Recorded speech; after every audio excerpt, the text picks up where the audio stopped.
네, 리포트에서 보신 정치권 쟁점들 전문가들 모시고 짚어보겠습니다. 최진영 변호사, 조기현 민주당 법률위 부위원장 나오셨습니다. 안녕하십니까? 네, 반갑습니다. 네, 민주당을 포함한 5개 야당이 최상목 대통령 권한대행의 탄핵 소추안을 발의했습니다. 윤석열 정부 들어서 30번째 탄핵안입니다.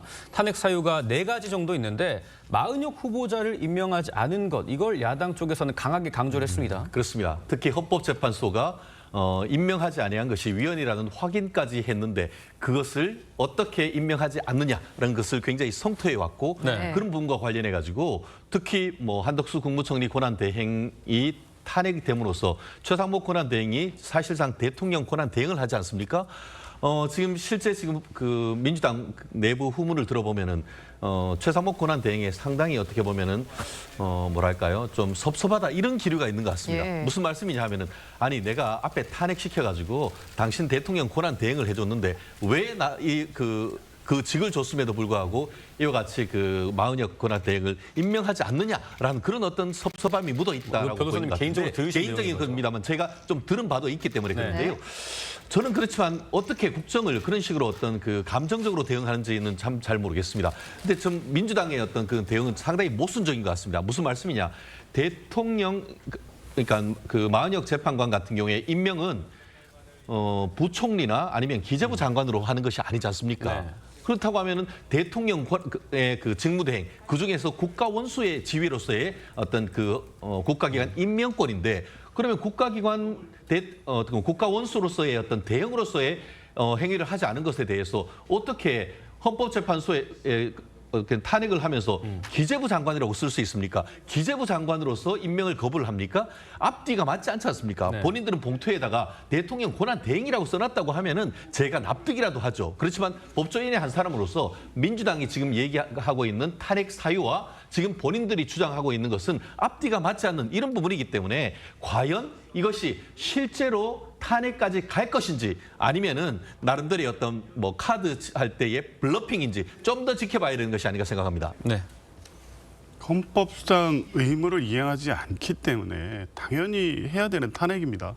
헌법 111조 2항 3항의 취지가 명백히 국회가 선출한 헌법재판관에 대해서는 대통령의 임명권은 형식적 임명권이라는 헌법재판소의 해석이 분명히 있었고요.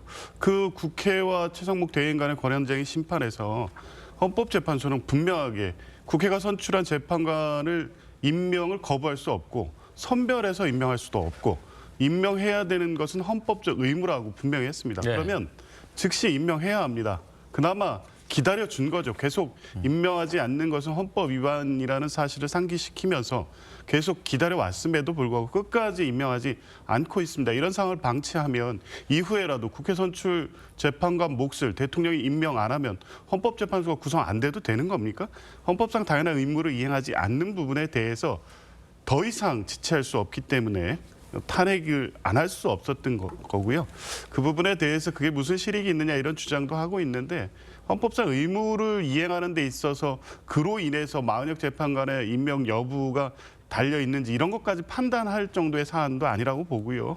당연히 할 일을 하는 거라 이런 입장입니다. 네. 모레 월요일 24일은 한덕수 총리 탄핵 심판 선고 기일이고요. 이 결과에 따라서 탄핵 추진 의미가 없어질 거다 이런 지적도 나오는데요. 이에 대한 민주당 이재명 대표의 발언 들어보겠습니다. 한덕수 총리 만약에 복귀하게 되면 최대의 탄핵은 좀 의미 없어지는 거 아니냐 이런 지적도 나옵니다. 국가 질서를 유지하기 위해서는 우리 공동체가 합의한 최고 규범, 즉 헌법을 반드시 지켜내야 됩니다. 헌법재판소가 판결로 확정한 헌법 수호 의무를, 즉 헌법재판관 임명 의무가 있다는 판결을 지금 3주째 무시하고 있는데 최고 공직자가 헌법을 이렇게 무시하면 이 나라가 질서가 유지될 수 있겠느냐. 네, 만약 월요일에 선고가 나와서 한덕수 총리가 돌아오게 되면 최대행을 탄핵하는 건 아무 의미가 없다 이런 분석도 있는데 30번째 탄핵안 왜 낸 걸까요?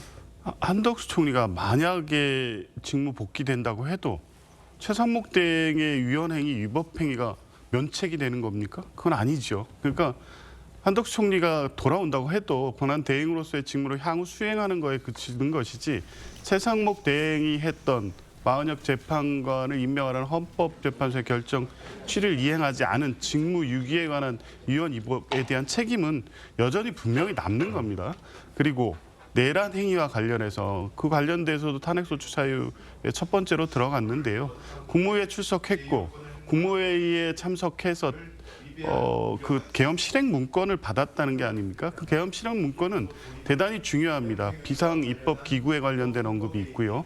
국회 예산을 차단하는 내용이 있고 예비비 관련된 언급이 있습니다.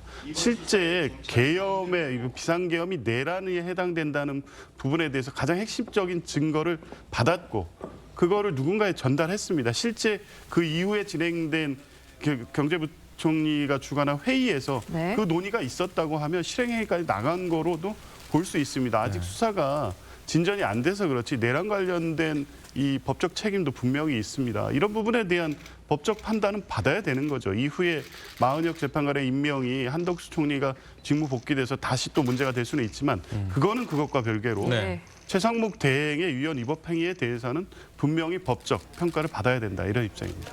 네, 대행의 대행 체제에서 나온 탄핵안 발의에 대해서 국민의힘은 이렇게 직격했습니다. 내용 들어보시죠. 민주당 이재명 대표가 기어이 30번째 탄핵 소추안을 발의했습니다. 이는 최상목 고난된 개인에 대한 겁박을 넘어 나라 전체를 절단내겠다는 의도와 다름없습니다.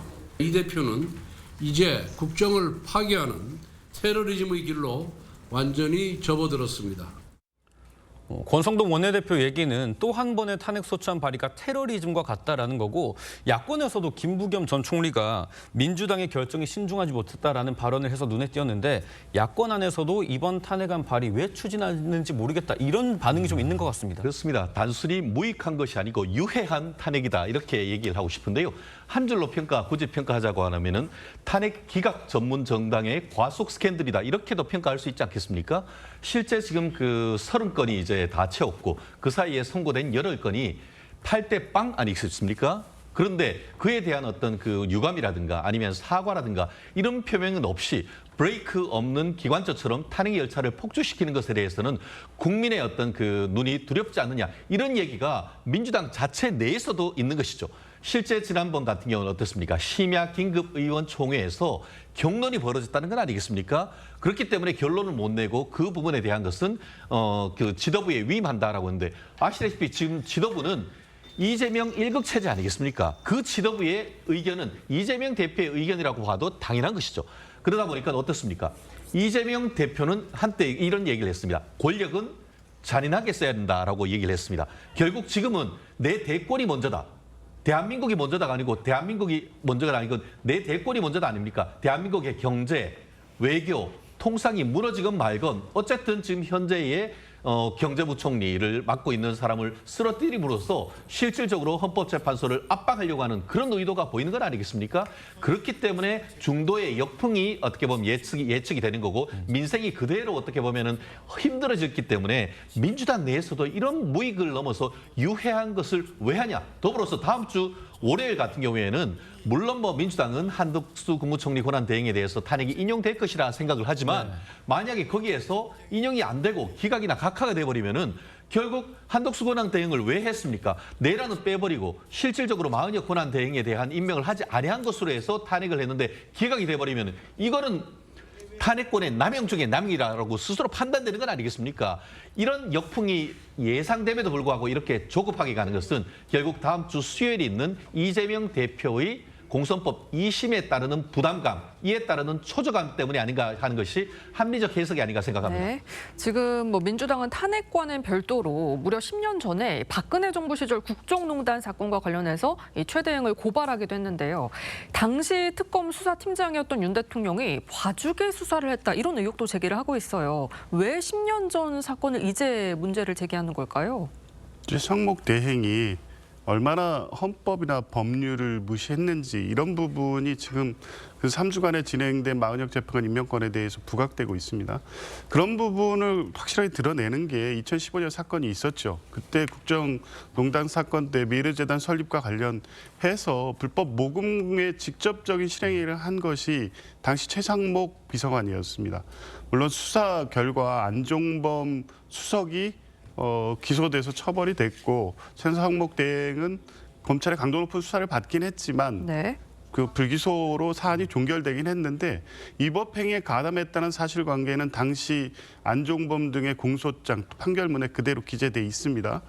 새삼스럽게 이 부분을 꺼내드는 건 오래된 사건을 왜 꺼내냐 그러는데 모든 불법에 대해서는 책임이 따른다는 사실을 이번에 그 최상목 대행이 마은혁 재판관을 임명하지 않는 행위 등 탄핵 소추 사유에 거론된 여러 가지 위법들을 통해서 다시 한번 환기시킬 필요가 있는 겁니다. 그러니까 최상목 대행은 이번에 어떤 특별한 이유 때문에 마은혁 재판관을 임명하지 않거나 또 이 거부권을 행사하는 등의 그 위헌위법 권한남용을 하는 것이 아니라 애초부터 이렇게 권력과 결부된 불법 행위를 해왔었다는 사실을 뭐 특별히 강조할 필요가 있었고요. 그에 네. 대한 책임을 물을 필요도 있다는 판단이 있었던 것 같습니다. 뭐 말씀하신 취지는 부도덕성을 좀 드러낼 필요가 있고 위법 행위에 가담됐다는 게 적시가 됐다. 불기소 처분을 받았음에도 그렇게 이해가 됩니다. 그런데 뭐 10년 전 사건을 지금 와서 고발한다. 여기에 좀 어떤 배경이 있다고 보십니까? 결국 윤리적 비난을 하려고 하는 그런 의도 외에 무슨 의도가 있겠습니까? 결국은 본인들이 기재부 장관을 그 인사청문회함에 있어서도 민주당 인사청문회에 도장을 찍어준 사람입니다. 그런데 지금 와가지고 그때는 맞고 지금은 틀립니까? 그럼 그때는 본인들이 직무유기했습니까? 그렇기 때문에 이것은 오히려 지금 이 부분에 대해서 지금 주진우 국민의힘 법률위원장 같은 경우에는 강요죄로 형사 고소하겠다고 얘기를 나오고 있습니다. 무슨 말씀이냐? 실제로 이렇게 해서 탄핵을 하고 또 어떻게 보면 직무유기로 고발을 하고 나아가 이제는 10년 전에 있던 사건을 지금 끄집어내는 이런 것은 결국 이런 식으로 압박을 해서 최상목 권한 대행으로 하여금 의무 없는 일을 하도록 하려고 한다라는 취지에서 지금 강요죄로 지금 그 고소하겠다라고 했는데 지금은 강요죄를 넘어서 제가 봤을 때는 법적으로 무고죄도 성립될 여지가 있지 않나. 실질적으로 조금 전에 뭐라고 했습니까? 10년 전에 2016년에 전에 그 경제비서관 했던 건 맞습니다. 그런데 그때의 수사를 하면서 최상목 그 비서관 같은 경우에는 혐의가 없다라는 것이 인정됐기 때문에 참고인으로 조사를 하고 기소를 하지 않았었습니다. 그리고 그때 기소를 했던 그 안종범 그 수석 같은 경우에도 대부분의 죄가 무죄로 판결이 났습니다. 네. 그럼에도 불구하고 어떻게 보면 무죄가 날 것을 뻔히 알면서도 타인으로 하여금 형사처분이나 징계처분을 받게 할 목적으로 형사 고소를 하면 그것이 바로 딱 떨어지는 무고죄가 되는 겁니다. 그렇기 때문에 이런 식으로 무도하게 계속 탄핵 열차를 가는 것이 맞는지에 대해서는 상당히 의문입니다. 네. 네, 이런 가운데 모레 한덕수 총리의 탄핵 심판 선고를 앞두고 이 여야는 극명하게 엇갈린 반응을 보이고 있는데요. 직접 들어보시죠. 민주당이 주도한 한덕수 권한대행 탄핵은 그 목적부터 정쟁적이었습니다. 헌법재판관을 임명하지 않았다는 사유와 의결 정적서와 같은 절차 모두 문제였습니다. 그동안 민주당이 난사한 탄핵 소추안이 8대 0으로 규결되었듯이 이번에도 당연히 기각될 것입니다. 헌법재판소가 다음 주 월요일에 한덕수 총리 탄핵 심판 선고를 합니다. 이해할 수가 없습니다. 최우선 처리하겠다고 한 윤석열은 선고 일정조차 잡히지 않았는데 한덕수 총리 먼저 선고를 한다니 이를 납득할 국민이 얼마나 되겠습니까? 헌법재판소는 왜 거북이 걸음인지 국민께서 묻고 계십니다. 네, 한덕수 총리 탄핵 심판 선고권 관련해서는 뭐 변론기일이 1차로 종결이 됐고 사안이 분명해서 뭐 기각으로 끝날 가능성이 높다 이런 전망이 좀 있는 것 같아요. 어떻게 보십니까? 기각 의견이 많이 나오고는 있는데요. 여전히 인용 가능성도 꽤 있습니다. 소추 사유 자체가 첫 1번이 이제 내란 행위의 지원 가담이고요. 당시 국무회의에 참석을 해서 본인은 반대했다고 했지만 이미 위법한 국무회의에 같이 있었고요. 네. 내란 행위, 비상계엄 요건에 해당되지 않는다는 사실을 본인도 알았기 때문에 반대했다는 거 아닙니까? 그럼에도 불구하고 그 비상계엄이 통과되도록 하는 게 같이 있었기 때문에 지원하거나 공모했다고 볼 수 있고요. 이 부분에 대해서는 위법하다는 판단이 분명히 있을 겁니다. 두 번째, 핵심적으로 내란 상설특검을 임명하지 않은 것하고 헌법재판관 임명을 거부한 부분이 있는데 이 부분은 명백히 위헌 위법이거든요. 헌법재판소법 111조에 대해서 이번에 그 권한쟁의 심판에서 임명하지 않는 행위가 위헌이라고 판단을 하면서 헌법상 의무라는 부분을 분명히 결정문에 적어놨습니다. 그러면 당시에 한덕수 총리 역시 3인의 재판관에 대해서 임명하지 않고 있었고 네. 당시만 해도 3인을 임명하지 않을 경우에 헌법재판소가 정상적인 심리를 할 수 없는 상태였습니다. 그런 걸 고려해 보면 최상목 대행의 이번 권한쟁의 심판에 대한 그 부분 판단보다 훨씬 헌법 위반, 법률 위반의 정도가 중대하다고 볼 수도 있거든요. 그러면 네. 파면에 이를 정도의 사유에 되느냐 안 되느냐가 결국 마지막 그 고민 검토 부분일 텐데 뭐 기각의 가능성이 높다고들은 하지만 법률, 헌법 위반의 이 사실관계는 분명히 있고 네. 파면에 이를 정도의 사유라고 볼 여지도 분명히 있기 때문에 실제 결정이 날 때까지 결과는 지켜봐야 될 것 같습니다. 네, 그런데 한덕수 총리 사건 선고 쟁점 일부는 윤 대통령 탄핵 심판 쟁점과도 일부 겹치고 있는데 한 총리의 선고 결과가 윤 대통령 탄핵 심판 선고에 뭐 일종의 힌트가 될 수도 있을까요? 일부 법조인들은 그렇게 예측도 하기도 하는 것 같습니다. 한마디로 한덕수 권한 대행의 탄핵이 미리 보기 윤 대통령에 대한 탄핵 결정이 아니냐 하는 그런 네. 의견인데 그 이유는 결국은 그 비상계엄 자체가 내란죄가 성립되는지 그랬을 때의 내란죄의 수괴와 중요임무 종사자는 공범이다 보니까 만약에 이 그 비상계엄 자체가 위법이다라고 판단할 경우에는 그것은 윤 대통령에 대한 판결에서도 위법이다 판단하지 않겠냐는 그런 어떤 의견이 있었는데요. 네. 그러다 보니까 한덕수 윤석열 같이 한꺼번에 판단하지 않겠냐 하는 얘기가 나왔던 배경이 바로 그거였습니다. 네. 그럼에도 불구하고 달리 하면서 다음 주 월요일로 먼저 한 총리에 대한 것을 한 것은 미리 보기가 될 가능성은 현저히 낮아졌다. 네. 무슨 말씀이냐? 제 나름대로의 법조인으로서의 어떤 그 견해는 뭐냐면은 소재기 절차, 탄핵 절차에 문제가 있었기 때문에 실체적 사유, 5개 사유에 대해서는 터치할 필요 없이 절차 자체가 잘못됐기 때문에 더 나아가 살필 필요 없이 이의 없다고 이 사건 심판 청구를 각하할 가능성이 높다고 봅니다. 네. 무슨 말씀이냐? 아시다시피 대통령 권한 대행에 대해서 탄핵은 헌법재판소 주석서에 따를 때 그 자리가 아닌 대통령 권한 대행의 요건으로 탄핵을 해야 된다고 나와 있단 말이에요. 그런데 이번에 우원식 국회의장 같은 경우에는 본인 스스로 판단을 해서 150석 이상이면 된다라고 해서 판단을 해버리면서 탄핵해버렸지 않습니까?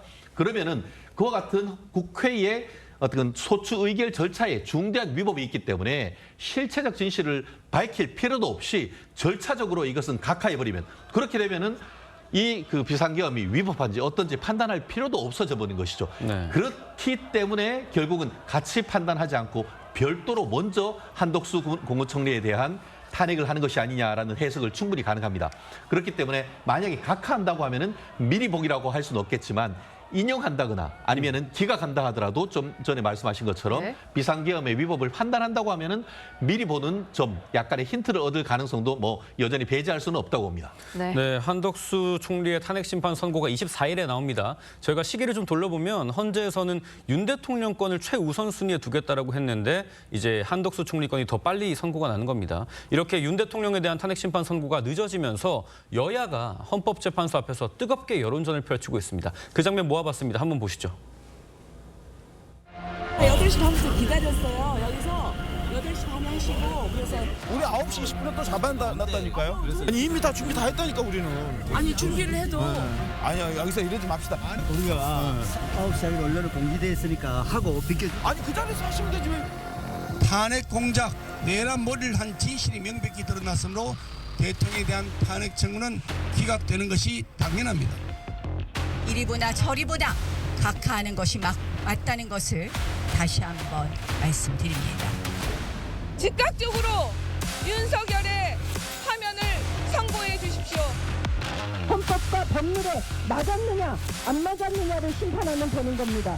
그것을 심판하는데 이렇게 올라가십니까? 네, 지금 헌재 앞에서 여야 의원들 자리 다툼에 신경전까지 벌이고 있는데 또 얼마 전에 계란 투척 사건도 있었잖아요. 상당히 과열되는 분위기예요. 그렇습니다. 있어서는 안 될 일들이 반복되고 있습니다. 특히 본인과 정치적 입장을 달리한다는 이유로 폭력 행사를 하는 일들이 빈번하게 벌어지고 있습니다. 물론 개인에 대해서 계란을 던진다거나 또 이재정 의원에 대한 폭행과 같은 사건처럼 직접적 폭력을 행사하는 경우도 있지만 이런 출발이 지금 시간을 거슬러 올라가면 서부지법 난동 사태부터 시작됐다고 보여집니다.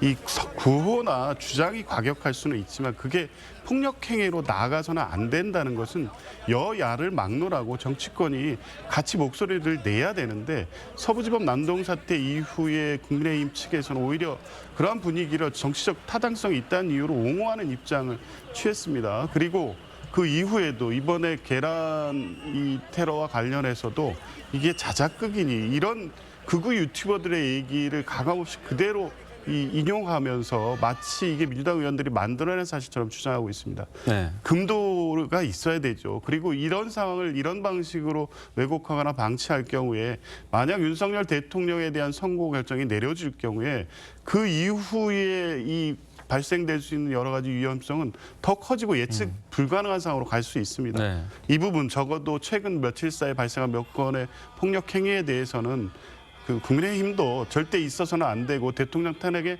반대한다고 하더라도 평화적으로 자기의 의사를 표현해야 된다. 예. 정치인에 대한 테러는 절대 안 된다. 이런 입장에 같이 힘을 실어주는 게 맞다고 봅니다. 네, 폭력은 어떤 상황에서도 있어서는 안 되는데 정말 분위기가 과열되고 있습니다. 이 경찰도 윤 대통령 탄핵 심판 선고 당일에 헌법재판소 앞을 지키는 기동대원들에게 이 방검복 등으로 완전 무장을 하기로 했거든요. 선고 당일에도 좀 무력 충돌 사태가 벌어질 우려가 상당해 보입니다. 그렇기 때문에 가포 비상 명령을 준비하고 있는 건 아니겠습니까? 네. 실질적으로 지난번 윤석열 대통령 체포할 때 같은 경우에도 사실은 을호 비상명령이었습니다. 을호 비상명령은 전국 경찰력의 50%를 동원할 수 있고 가포 비상명령은 100% 다 동원할 수 있는 건 아니겠습니까? 네. 그만큼 어떻게 보면 비상겸 직전 상황 정도까지 갈 정도의 어떤 상황에서 벌이는 것이 가포 비상명령이라 생각하는데 저희도 많이 걱정되는 부분이 있긴 합니다만 기존의 헌법재판소나 다른 판례에 봤을 때는 과연 이런 상황 속에서 가포 비상명령까지 가야 되는 것인가에 대해서는 조금 의문도 있는 것도 그런가요? 사실인 것 같습니다. 그렇기 때문에 바로 인근에 있어서는 그렇게 해야 되지만 전국적으로 해서 어떤 가포 비상명령을 해서 사실상 겸 비슷한 상황을 만든다는 것은 저는 좀 국민의 한 사람으로서 불편하다라고 생각을 하는데요. 그럼에도 불구하고 지금 굉장히 가열되고 있는 그런 상황이기 때문에 사고를 미연에 방지하기 위한 경찰의 노력은 분명히 있어야 되는 것은 사실인 것 같습니다. 네, 저희가 매주 여쭤보고 있는 것 같은데요. 그래도 또 안 여쭤볼 수가 없을 것 같아요. 윤 대통령 탄핵 심판 선고 언제쯤 나올 거라고 예상을 하시나요? 저는 다음 주는 넘어가지 않을 거로 보고요. 네. 그래서 또 안 된다고도 봅니다. 예측이 무의미할 정도로 이미 계속 빗나가고 있기 때문에 근데 저는 지금까지 진행된 경과를 보면 대통령 탄핵에 대한 평의는 어느 정도 다 정리가 돼 있다고 보고요. 마지막 판결 절차도 사실은 인용이든 기각이든 결정문은 상당 부분 이미 작성돼 있고 마지막으로 그 두 가지를 놓고 조율하는 과정에서 쟁점이 된 부분을 면밀하게 검토하고 정리하는 데 시간이 좀 필요했던 거고 거기에는 한덕수 총리의 탄핵 선고 문제를 어느 시기에 어떤 방식으로 할지에 대한 이 검토도 같이 되고 있었기 때문에 다소 늦어졌다고 보지만 이번 주를 넘어갈 만한 어떤 다른 사정은 보이지 않는다. 네. 안에서 치열하게 이견이 있다고 하더라도 그거는 기각이나 각하 의견 때문에 그걸 조율하는 것이라기보다는 중간 그 과정에서 제기됐던 절차적 문제에 대해서 헌법적으로 완벽한 해명을 하기 위한 시간이었지 기각과 인용 사이에서의 의견을 일치시키기 위한 시간은 아니었다. 그렇게 보고 있습니다. 변호사님 어떻게 보시나요? 저는 이미 벌써 한 달 전부터 윤 대통령에 대한 탄핵 결정은 이재명 대표의 항소심, 그러니까 공선법 항소심 선고 이후에 될 가능성이 높다라고 예측을 했고 그러다 보니까 저도 플랜 1으로서는 다가오는 3월 28일 금요일 될 가능성이 현실적으로 가장 높다라고 예측을 합니다. 예? 다만 경우에 따라서는 그것보다 넘어갈 가능성도 없지 않다. 왜냐? 이번 주 월요일, 다음 주 월요일 날 그 한덕수 권한대행을 만약에 기각이 된다라고 기각이 해서 한덕수 권한대행이 이 권한대행으로 돌아온다라고 할 경우에는 사실 빠른 시간 내에 어떻게 보면 국정과 대외 관계에 있는 부분도 회복될 가능성이 높습니다. 그렇게 되면은 헌법재판소에서도 내부적으로 이 부분을 조금 더 여유를 갖고 심리를 할 가능성이 있거든요. 만약에 그렇게 된다고 하면은 경우에 따라서는 4월 18일 이전, 그러니까 그 현재의 문영배, 이정미 재판관 두 분이 임기가 끝나기 전 어느 무렵, 이미선 재판관. 그렇죠. 이미선 재판관 그 임기가 되기 전인 그 어느 때 4월 초쯤 선고될 가능성도 여전히 있기 때문에 아직까지 단정적으로 언제가 될 것이다라고 얘기하기는 아직 섣부른 것이 아닌가 생각합니다. 알겠습니다. 정말 언제 나올지 알 수가 없습니다. 지금까지 정치권 쟁점 짚어봤습니다. 두 분 말씀은 여기까지 듣겠습니다. 감사합니다.